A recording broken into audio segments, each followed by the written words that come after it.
He was as close to the devil as I've ever been and ever want to be.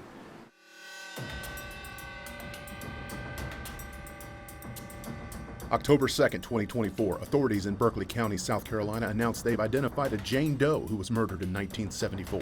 Leola Bryant's skeletal remains were found in October 1977 near Goose Creek, South Carolina. Leola had been reported missing from the nearby city of North Charleston in March 1974. The poor state of her remains and the lack of advanced technology at the time meant police couldn't identify her. The case quickly went cold, and the police didn't revisit it for another 40 years. When detectives finally did take a fresh look at the Leola Bryant case, it was because of this man, Samuel Little. Sam Little was sent to prison in 2014 for murdering 3 women in the 1980s. Police believed he likely killed many more women, and DNA tests would confirm their suspicions. In 2018, he would confess to dozens of other murders after detectives questioned him. Samuel Little is the most prolific serial killer in American history. Evidence ties him to murders of at least 93 women in 19 states over a span of 35 years. Little's victims included a woman he killed near Charleston, South Carolina in the 1970s. It's Ken Hagge, H-A-G-G-E, retired North Charleston Deputy Chief. Detective Ken Hagge's work was instrumental to helping identify Leola Bryant's remains and verify she was a victim of Sam Little. After Leola Bryant's identity was verified through DNA testing and the case closed, Hagge wanted to tell his story. He shared chilling details from his unnerving one-on-one interview with Samuel Little, sitting so close their knees were touching. So in 2017, I was a major commander of investigations, and the FBI initially called and spoke to some of our investigators and said that Mr. Little had talked about killing an individual, and from what they were describing, they thought was North Charleston. So our investigators began looking into it. We had gotten with the coroner, we had gotten with our historian, we had gotten with other detectives that had retired from North Charleston, and we just couldn't find anything that matched. But at that point, we didn't have as much information as I had later. We worked as long as we could, and then in 2018, Texas Ranger Holland called me and said, "Hey, we've got this case. I just talked to Sam, and he's convinced it's in your area."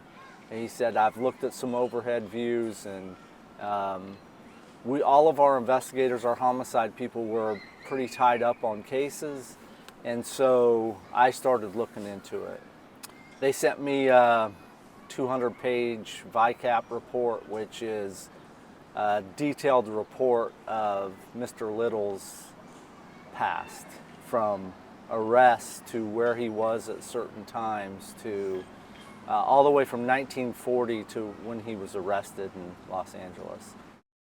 So 2018, I continued to work, started talking to other investigators that had tried to interview him, some that were successful, some that weren't. I know he killed quite a few women in LA, so I talked to an LA detective that had tried to interview him and it didn't go. So just trying to figure out the best course of interview with him. Then it finally came through. Detective Holland gave me a call and said, "Hey, Sam wants to talk to you." He said, "You need to fly out here." So I got with Chief Burgess, Mayor Burgess, chief at the time, and he gave me permission to fly to LA. So that was in 2019, a couple of weeks before Christmas. I flew out to LA, went to Lancaster, California, where I met Investigator Holland, and with no sleep, I ended up, Jim and I drove to the prison about 1 o'clock in the afternoon. Took about an hour to get through security there. It's maximum security. I think they have about 4,000 people, most of them gangs. And Mr. Little was on the G yard, and that was protective custody because nobody in prison liked him because he had killed 94 women. Once I got through, I stayed out with the guards and read his file. I had watched thousands of hours of interviews with him to try to figure out how I was going to get him to talk. I asked Holland, I said, I've watched a bunch of your interviews. You were way too friendly with him. And he said, okay, we'll go in the other way and see if he talks to you. Because I watched an interview, and first they sent in 2 detectives, and he slammed his fist on the table and said, get the F out. And so they left. And then they sent in their boss, and he said, are you from there? And he said, yeah. He said, get out. And then they sent in the prosecutor, and he said, I'm the prosecutor from Ohio.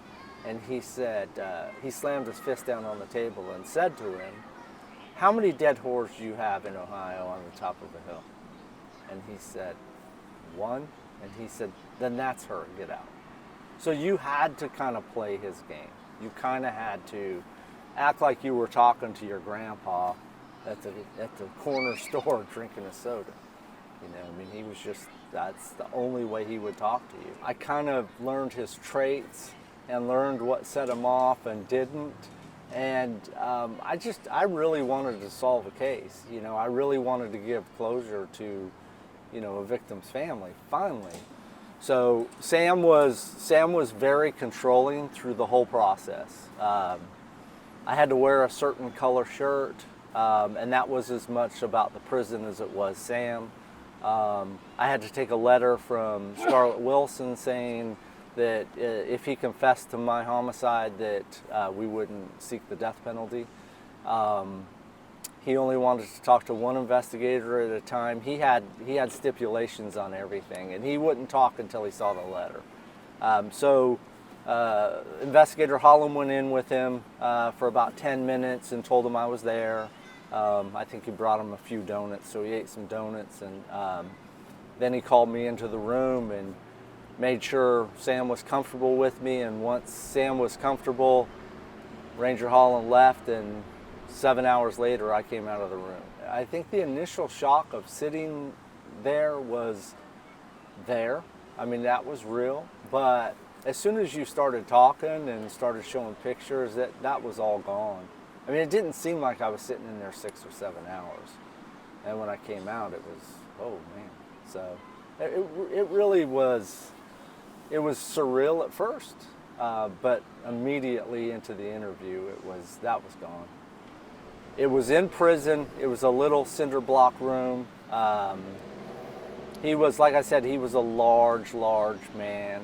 I asked him if I could call him Sam, and he said yes. He called me Ken.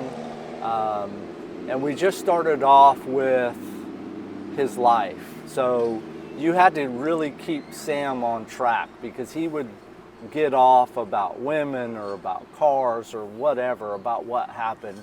I think I was older than most of the investigators that talked to him, so I think he liked that, because I could kind of relate, not same time period, but because he was born in 1940. And when I interviewed him, he was 79. He was up against the wall, and then there was a wall behind me, and my chair was directly in front of him. And I had to be close enough to where I would hand him stuff, but he scooted forward towards me. But sitting in the room, we were actually touching knees. We were so close. It was such a small room, and I'd be trying to show him a picture, and he'd touch my leg, and he'd want to talk about something else. He would go from murdering a girl back to talking about Ohio. He talked about Miami a lot. He knew I was originally from Nebraska, and when he was 16 years old, he got kicked out of school for drugs. And he went to Chicago for a couple weeks, and then went as a 16-year-old to Omaha, Nebraska. And so he knew I was from Nebraska, so he talked to me about Nebraska. But he was just everywhere. And so if I was talking about something, he would touch my knee and say, hey, what about this? And then talk about something totally different. The hot dogs in St. Louis. I mean, he would get off of the murders for a second. And then when he got in the mood again, he would talk about murders. So that's why it was 7 hours. The one thing that struck me, and I had a hard time getting over, during the interview was when he was talking about why he was in protective custody, because everybody turned their nose down to him, and I said, why? And he said, well, because I killed 94 women. And he said, I don't understand, and this is what I couldn't get over. He said, they were just whores. It wasn't like they were moms and teachers. And I kind of looked at him, and he said, well, okay, there was that one teacher in Ohio. So it's just how nonchalant he talked about taking a human life was hard to get over. It jogged you back to reality quick that this wasn't a normal person. So, because he could lure you into a conversation and you felt comfortable, and then he would say something like that, and you would get back, okay, this is a killer. Yeah. There's two types of serial killers, born or made. In my humble opinion, he was born. And made is a significant incident in your past that has driven you to this. He moved to Ohio at 2 years old. At 4 years old, he strangled the neighbor's dog. I don't think he was impressionable at that age to have anything from his past go forward. He called all of his victims babies. They were his babies. And he was as close to the devil as I've ever been and ever want to be. The murders to this day, even though they happened 50 years ago, they were still just for his gratification. And that's a human life. I mean, so that's pretty devilish. He didn't care. He didn't care a bit. And he could talk about a murder and get excited and then go into, is Ohio State going to win this week? So. All of Mr. Little's victims were strangled. He's a large man. And he's got, when he shook my hand when I flew to LA to interview him, his hand wrapped around my hand like twice. So he had incredibly large hands. And then as I talked to him, I learned that what excited him, why he did what he did, and how he strangled them. And all of them he strangled low. So it was all below the hyoid bone. And the reason for that was he got excited when he asked them to talk to him while he was strangling him. So he would force them to speak to him. When Sam talked and when Sam got excited, you could see his fingers doing this. He would start rolling his fingers. And then it got down to how he killed her, and he would start touching his neck when he said that he strangled her. Everything is about control, and usually sexual crimes are about control. It's not about the sexual act. But at 75, I mean, he was still telling these stories and then going back to a cell and masturbating. So that was it for him. It was about the control, period. He didn't care how he got them. He didn't care what they looked like. He didn't care what color they were, as long as he could get them. And when I talked to him, he was a likable guy. If you talked to him in the grocery store, you'd have loved this guy, you know? But you have to kind of have that salesman attitude to be able to lure 94 intelligent women somewhere. And the victim from here, he specifically requested permission to choke her, and she said okay. And then by the time she realized, oh, that was a mistake, it was too late. He said, I get off on choking people. Can I choke you? And she said, yeah. Not knowing that that's what it was going to be. Sam's drawings were rudimentary at best, but they were good. And they captured details. One girl, nobody realized looking at the drawing that she had kind of a weird chin. And the family said, oh yeah, that's when she broke her jaw falling off a bicycle. So it was those little details that that he just captured, and that he studied their faces, he studied them, and in a lot of the victims he knew their names. Some of them he didn't. Ours he didn't. It was actually Investigator Holland that got him. He said, do you remember these victims? Can you draw them? And Samuel Little couldn't. He'd never drawn a picture in his life. I mean, not even a stick figure or a sailboat or anything. And now he's pumping these drawings out as he remembers them. But you see on TV where serial killers take something from the victim, and he didn't have to, because he had everything here. So he didn't have to. A prime example of that is a girl he picked up in a bar in Ohio and took across to Kentucky. He's talking to me like it happened yesterday. This is 1972 that he did this. And he could tell me what she was wearing. He could tell me what she looked like. Describe this girl to me. Is she white, black? What's she look like? She was white, blonde hair, dishwater blonde, they go.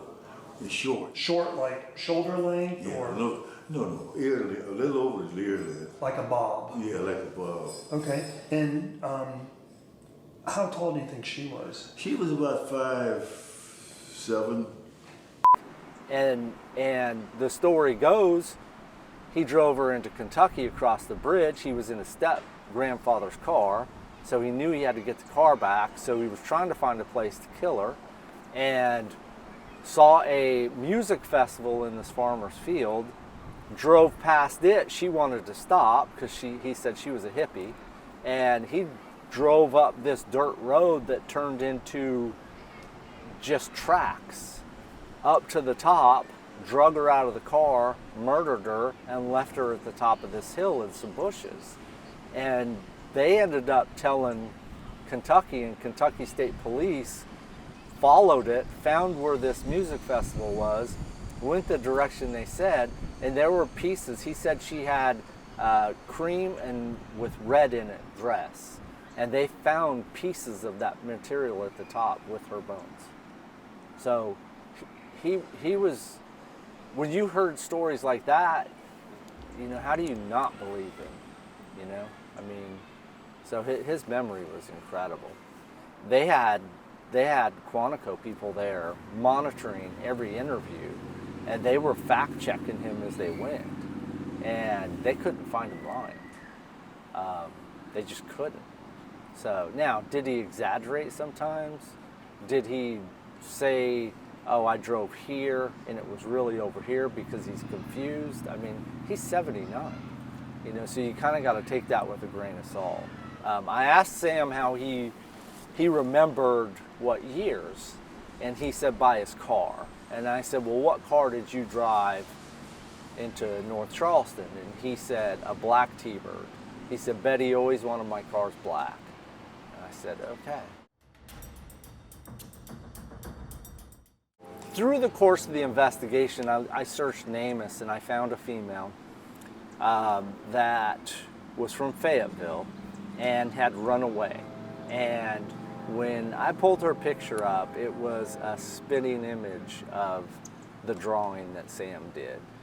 I showed him 10 different women, pictures of 10 different women, and he would say, no, I didn't kill that girl. And he didn't use that word, he used the B word. And then when I showed him the picture of the one I thought he killed, the woman from Fayetteville, he said, yeah, that's the bee I killed. And then said, is that Fort Bragg? And I said, well, she's from Fayetteville, so yeah. And I said, did you kill anybody in Fayetteville? And he said, no, we just went there to steal. So Betty would steal meat and then sell it on the side of the road, and that's how they kind of got through. So Sam's story was he dropped his traveling companion named Betty, who traveled with him everywhere. Betty was, they don't know if she knew what was going on, but I know she knew what was going on because she was the one that cleaned the cars after all of the murders. So Miami interviewed her a few times, and she would never come off of it, and Sam wouldn't put her in the middle of it, so Sam would never say. But he dropped her off at a hotel in Savannah, got her dinner, and then drove 17 to West Ashley. And he stayed at one of the little exterior loading hotels there. Said he got there fairly late, got some food, got a 6-pack of beer, and went up to his room. He said the next morning he came down, saw some truck drivers, asked them where he could find some prostitutes, and they pointed him to the Navy base. He didn't know it was a Navy base. He knew it was a base, but he didn't know it was Navy. So Sam was driving the area 1, 2 o'clock in the afternoon, and he saw a girl walking. He picked her up. The only thing I know about her name was Jackie. And I do know she lived on the south end, probably down in the Wayland, the best I could tell. He asked to go have a drink. They went and had some drinks, and he said, let's, what do you want to do? And she said, well, Mom's making shrimp and grits. You want to come for dinner? And he said, sure. So he drove her to the Wayland, or that area. Then they went and got some shrimp from a street vendor, came back, ate, and I asked him specifically, because he kept going on about this. I said, what did you do then? He said, we just sat up and talked, we played games. And I said, well, did you kill Jackie? And he said, no, I didn't have time. And I said, okay, so what happened? He said, well, Jackie had to go to work, and so he had a map, I had my iPad, and he showed me the route he took, and I said, oh, she was a civilian employee at the Navy base. And that's when he said, well, that was the area I was driving around, but I didn't know it was a Navy base. So he dropped her off and then started driving around. He went to a bar and saw a girl and started talking to her, asked her to leave, so they left.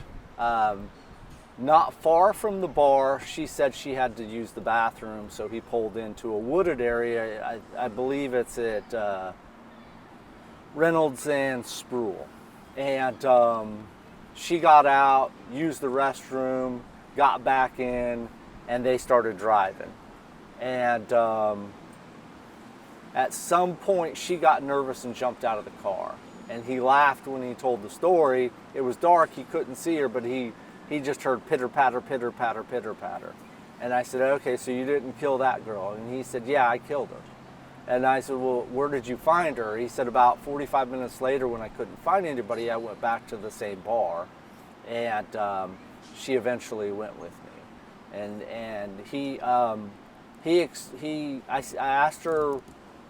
I asked her what she was like, and he said she was different.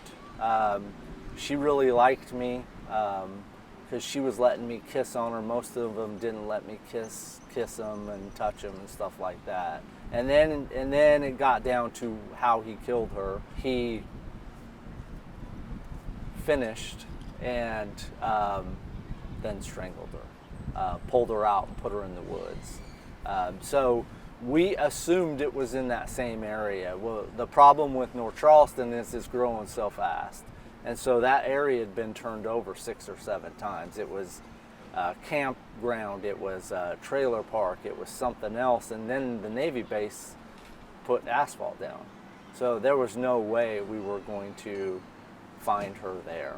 I mean, obviously she was picked up, and he said she was murdered close to a landing pad for a hospital helicopter, is how he was describing it. And that looked, I mean, you can do anything you want in your mind, but there was areas out there that looked like that for us. And so that's where we were looking.